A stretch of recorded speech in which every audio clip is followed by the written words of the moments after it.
रघुनंदन रघुरघुनंदन रघुवर seven Raghupati चायन शतयोजन शतशतयोजन शरधि नियोजन sir दृष्ट्वा गुरुవు యొక్క అనుమతి అయింది కాబట్టి గురువు గారికి ఒక నమస్కారం విశ్వామిత్ర మహర్షికి ఒక నమస్కారం చేసినటువంటి వాడై ఎక్కడైతే ఆ శివధనుసు పెట్టెలో ఉన్నదో ఆ పెట్టె దగ్గరికి వెళ్ళాడు. ఆ పెట్టె యొక్క మూతను తెరిచాడు. ఆ పెట్టెలో ఉన్నటువంటి ఆ శివధనుస్సును చూచాడు. గురువు గారు అంటున్నాడు, ఇదం సర్వరం బ్రహ్మన్ సంస్పృశామిహ పాణినా యజ్ఞవంశ్చ భవిష్యామి తోలమే పూరణే పివా. ఓ విశ్వామిత్ర మహర్షి, గురువర్య, ఇదిగో ఈ ధనుస్సును చూచాను, ఇదిగో దీన్ని స్పృశిస్తూ ఉన్నాను, దీన్ని ఎత్తే ప్రయత్నం చేస్తాను, ఎక్కుపెట్టే ప్రయత్నం కూడా చేస్తాను. ఎక్కుపెట్టడం అంటే ఏదైనా ధనుస్సుకి అలెత్రాడు అనేటువంటిది ఉంటుంది. ఆ అలెత్రాడును వదులు చేసి పెట్టి ఉంటారు. ఎప్పుడు వాడాలి అనుకుంటే ధనుస్సును అప్పుడు ఆ అలెత్రాడును గట్టిగా బిగించడం జరుగుతుంది. కాబట్టి లీలయా సగమున్మధ్యే యగ్రావచనాన్మునే పశ్యతాం సహస్రాణాం బహూనాం రఘునందన. ఎంతోమంది వేల మంది రాజులందరూ కూడా చూస్తూ ఉండగా, అంతమంది రాజులు అక్కడ ఎందుకు వచ్చారంటే యజ్ఞం జరుగుతూ ఉంది కదా, యజ్ఞం చూసేదానికి వచ్చిన వాళ్ళందరూ కూడా అక్కడ ఉన్నారు. వాళ్ళందరూ చూస్తూ ఉండగా ఆ ధనుస్సు యొక్క మధ్య భాగాన్ని అలా పట్టుకున్నాడు రామచంద్రుడు. మహారాజా,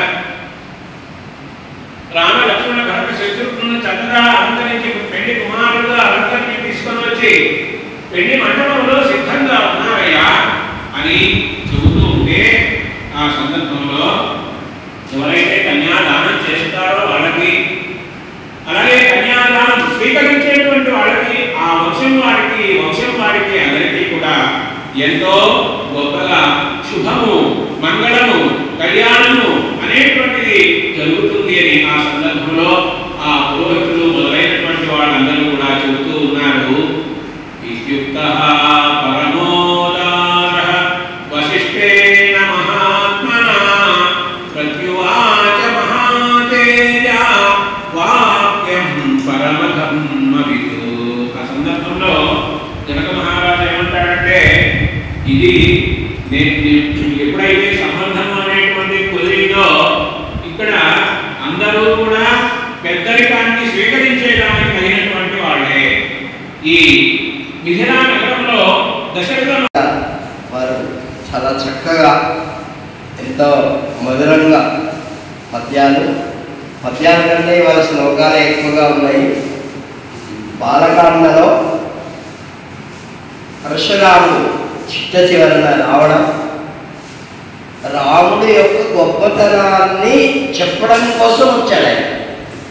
పరశురాముడు ఎటువంటి వాడంటే 23 సార్లు ఈ భూమండలాన్నంతా తిరిగి రాజులను శిక్షించినటువంటి వాడు. ఎందుకు శిక్షించాడయ్యా అంటే, వాళ్ళ అమ్మ నాన్నను చంపినటువంటి ఆ కర్తవీర్యార్జునుడు వాళ్ళ కొడుకులు వాళ్ళ నాన్నను చంపితే ఏ ఒక్క పల్లెత్తు మాట అన్నది భూమండలంలో ఉండేటటువంటి రాజు. అప్పుడు ఎవడన్నా తప్పు చేస్తే ప్రతిఘటించాలి, వీలైతే దాన్ని అడ్డుకోవాలి. కనీసం ఈ భూమండలంలో ఉండేటటువంటి రాజు ఒక్కడు కూడా అడ్డుకోలే, ప్రతిఘటించాలి. దాన్ని దృష్టిలో పెట్టుకొని పరశురాముడు ఏం చేశాడంటే, ఈ భూమండలంలో ఉండేటటువంటి రాజులందరినీ శిక్షించాలి అని అనుకున్నాడు. 23 సార్లు తిరిగి వాళ్ళని శిక్షించాడు. కొంతమంది రాజులు ఉండిపోయినారు, చిన్నవాళ్ళుగా ఉండేవాళ్ళు. దాంట్లో రాముడు కంటే ముందే అది జరిగింది. ఈ రాముడు ఇలా మరి వచ్చేస్తున్నాడు మిథిలాపురం నుంచి సీతమ్మ వారిని తీసుకొని. అంటే నిజంగా మరి ఆ రావణుల్ని శిక్షించేటువంటి వాడైనా అని తెలుసుకోవడం కోసం ఆయన వచ్చి ఆ ధనుస్సును ఎక్కిపెట్టుకున్నాడు. ఆయనకు తెలుసు రాముడు ఎక్కిపెడితే అప్పుడు ఈయన విష్ణు అంశ అని తెలుసుకున్నాడు. తెలుసుకొని అప్పుడు ఆయన తనకు రాముడు ఎక్కుపెట్టినటువంటి బాణం వ్యర్థంగా పోకూడదు. అందుకే రాముడు అడిగాడు, అయ్యా ఏం చేయమన్నావు ఈ బాణాన్ని అంటే ఆయన అన్నాడు, నేను మళ్ళీ తపస్సు చేయడం చాలా కష్టం. అన్నిటికంటే తపస్సు అనేటటువంటి ధనాన్ని ఋషీశ్వరులు పోగొట్టుకోరు. కానీ అక్కడ గత్యంతరం లేదు. గమనం కొట్టేస్తే మళ్ళీ ఆయన భయం దగ్గరికి వెళ్ళాలి కదా. అందుకని ఆయన నా గమనం కాదయ్యా, నేను సంపాదించినటువంటి పుణ్యలోకాలు కొట్టేయాలన్నాడు. మళ్ళీ సంపాదించుకుంటా నేను అద్భుతమైనటువంటి ప్రసంగం. అంటే ఎంతవారైనా సరే శిక్షింపదగినటువంటి వాళ్ళను శిక్షించాలి, అంతే. దానికి మరొక మార్గము లేదు. రాముని జీవితంలో ఎవరెవరిని శిక్షించాలో వాళ్ళందరినీ నిర్దయగా శిక్షించాడు. కారుణ్యం చూపలేదు. ధర్మ విషయంలో కారుణ్యం, ధర్మానికి హాని చేసినటువంటి వాళ్ళను ఎప్పుడూ కూడా కారుణ్యంగా చూపించకూడదు.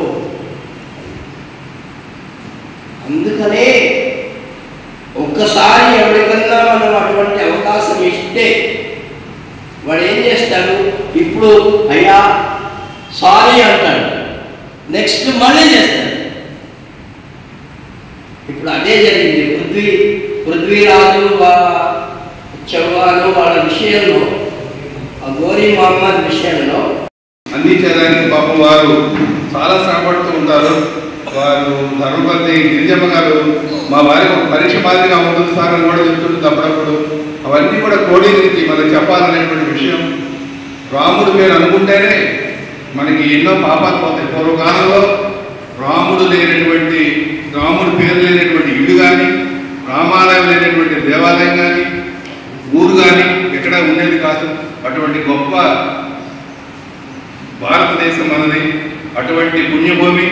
అందులో ఇచ్చట భగవాన్ సత్యానంద వారు 12 సంవత్సరాల పాటు అఖండమైనటువంటి తపస్సు చేసినటువంటి పుణ్యభూమి. వారు ప్రతిష్ఠ చేసినటువంటి ఆ యొక్క తారకేశ్వరుడు ఆయన వింటున్నాడు. ఇక్కడ కాశీలో ఎక్కడైనా సరే ఎవరైనా చనిపోతే అక్కడ కొన్ని గొప్ప కార్యక్రమాలు ఉంటాయి.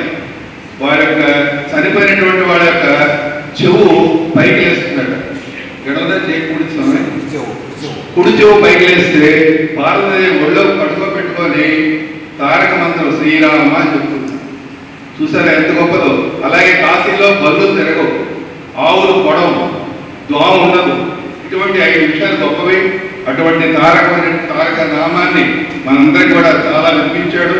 మనం విన్నా వినకపోయినా మన చెవులు గుండా వెళ్ళి హృదయం అనేటువంటి ఆ పద్మంలో కూర్చొని అక్కడ ఉండేటువంటి మన దగ్గర ఉన్నటువంటి శత్రువులన్నింటినీ కూడా బయటికి పంపించేదానికి ఆ యొక్క తారక నామం తప్పకుండా పనిచేస్తుంది.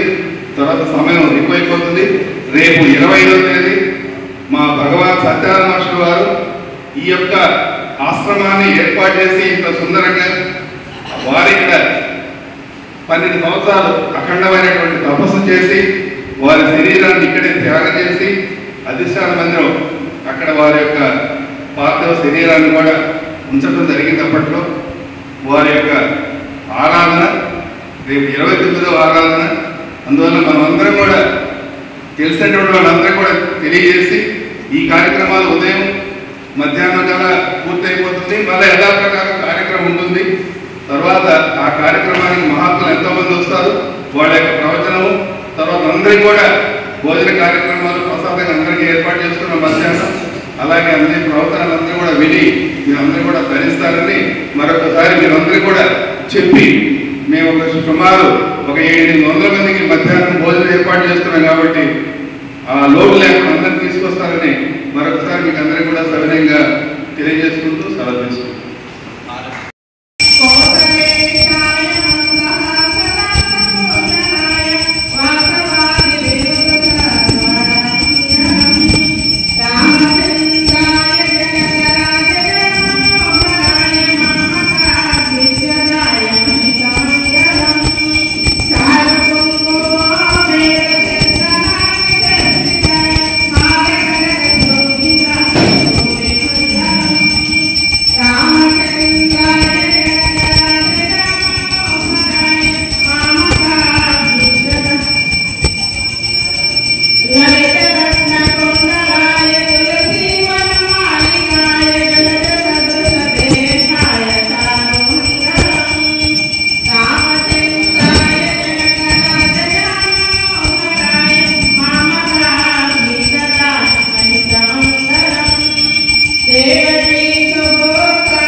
Shri Ram